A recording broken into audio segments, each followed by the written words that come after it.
Welcome to the Wealth Transfer with TC. Today I'm going to talk about Volt Inu in this migration. Over the last week, Volt Inu has been giving out instructions on how to transfer your Volt to get it migrated over to version 3. I'm going to go over a little bit about that. Now, before I get started, I'm not a financial advisor. I'm just sharing information, giving you my thoughts and my opinions on that information. All right, so over the last week, the Volt Inu team shared how to migrate your version 2 to version 3, which is tax-free and all this stuff. All right, but one of the things that was different about this migration is that usually when you're in a migration, the exchanges are involved from the beginning. So they put out these instructions, and just to let you guys know, you're going to have to deal with MetaMask or like Trust Wallet. Those are the two that they recommend. But there are instructions. Those instructions, there are some videos I put down below in the description for you to look at.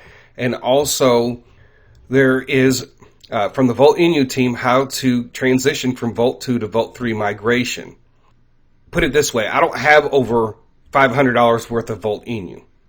All right, so if I decide to do this, this is going to cost me gas fees in order to do this process.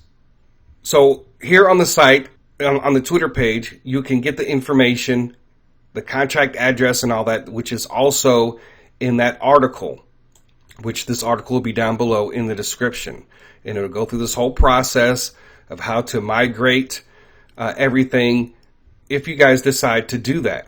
My whole issue with all of this is, and I've made it known on Twitter, that they kind of just left out the exchanges in this whole migration thing. And when I go through all the different tweets over the last week, it seems like the Volt Inu team is more interested in pumping the price than getting all the investors, whether you spent $20, $50, $100, $200, whatever the case, they're expecting you to go through this whole process to migrate it over, right? Instead of just working with the exchanges, they should have been transitioning all this together at once. And it probably would have been a bigger event.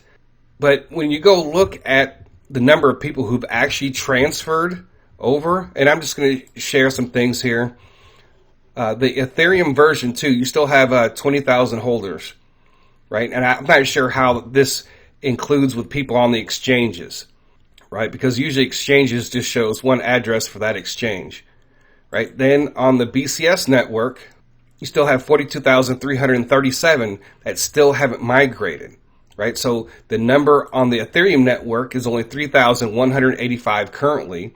So that's a big difference, right? Then you have on the BCS 2,846, right? And then they also launched on the Polygon network. So far, there's only 133 addresses on that network. So it really hasn't been this whole big transfer over to version 3.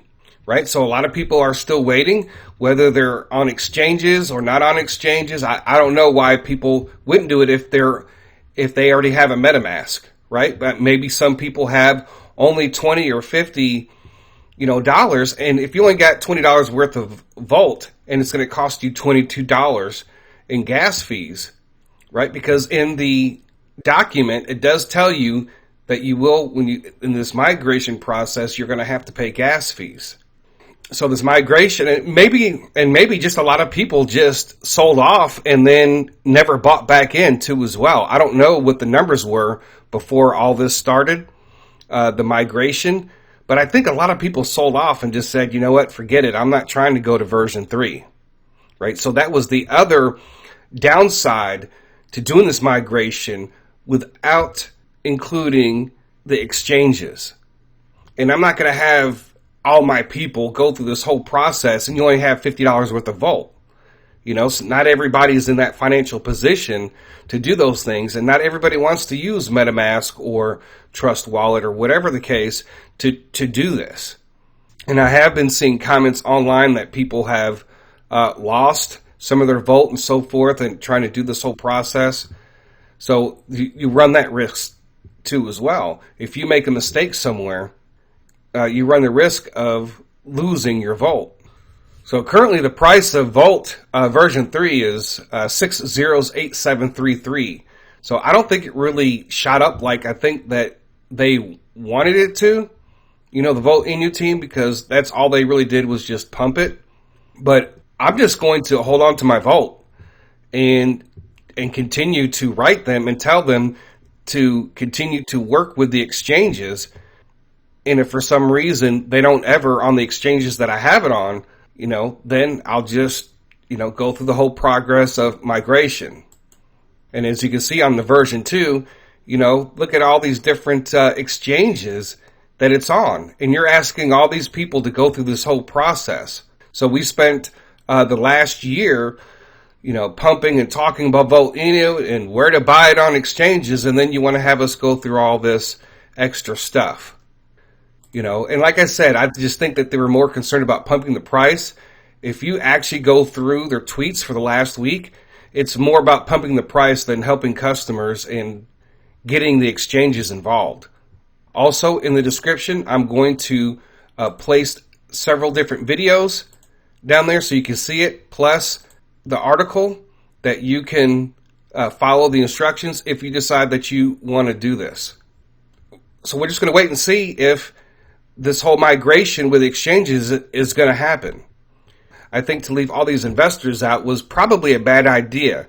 I think that they could have made it even a bigger promotion as far as getting more people to get Vote Inu, is to do this migration thing. I think that would have gave more attention to Volt, the attention that they were actually looking for to help push up Vote Inu. So anyways, folks, that is all that I have for this today. All those links are down below in the description. I thank you guys for listening. God bless. TC out.